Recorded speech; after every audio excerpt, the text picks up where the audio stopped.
Real estate investing update as of August 14th, 2022. Hey folks, this is Dan Max at eXp Realty, aka the Trade Agent. This is my good friend Sam. Hey guys.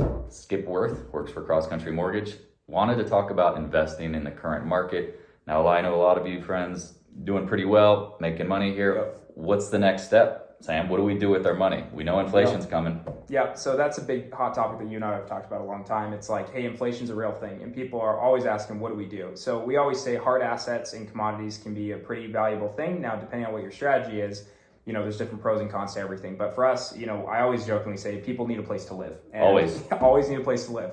Always need a place to live and need stuff to buy, things to eat, that sort of deal. So with real estate, the reason we love it so much and we have our investors really take a look at that for their portfolio is traditionally over time, rents are going up. There's housing demand, supply issues right now. There's people being born that are turning 18 every year, leaving their household. They're going out into the world, and stuff's expensive. It's not like back in our parents' day and age and all that. Well, think about it too. If people aren't buying, they're renting. If they can't afford to qualify yet or afford to buy a house, they have to rent. That's what I'm saying. So the prices of the rents will at least be stable at the worst. Yeah. Well, and the old adage too is like a lot of these people that are looking at these options for rents, they're going, that's 100% interest every month.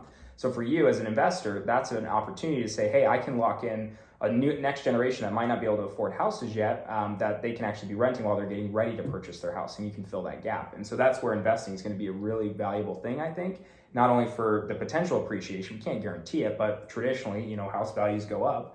But also, who knows what the market's going to do, right? So Totally agree. As someone who's been in housing, real estate market for 20 years, I saw the bubbles. And this is not a bubble in the traditional sense because we don't have supply. Right. We have a month worth of supply. You can't have a bubble without an excess of supply. So at this point, now again, if you're worried about what's going to happen next year, I get it. That's hard. If you're looking to fix and flip, it's a little different. But if you're like me, what I like to do, traditional single family, just not necessarily even single family, but just longer term thought process with housing to collect the rents, the income, and also take advantage of the tax advantages. Don't get me started on the tax advantage. It's awesome. Yeah, I don't think people who are involved in real estate realize literally the government put in tons of laws to incentivize people to invest in housing because the government didn't want to be involved in it.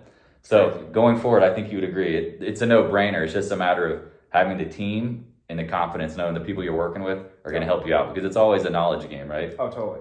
A lot of people are scared to do it because they hear about the one story of one person had a mistake or a problem and they're like, oh, that's scary. Yeah, well, and a lot of it comes down to cash flow, right? A lot of people are betting on appreciation, which is fine at times, but you got to have a strategy, you got to be in a solid spot to do that. So my thing is if it doesn't cash flow, it probably doesn't work. So if you have questions or concerns, reach out to us, we can talk about it.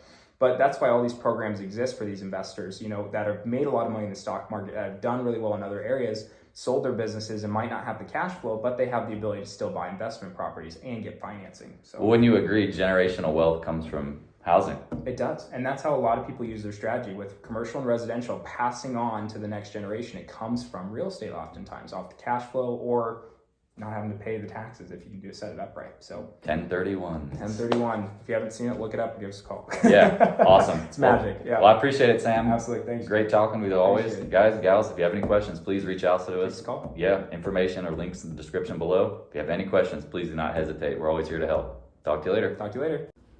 Hey, please leave a comment below or reach out to Sam or me if you have any questions about this video. And also, if you need a great local real estate agent in your area, I can refer you to some of the best agents in the country. So please reach out if you have any questions. Thank you.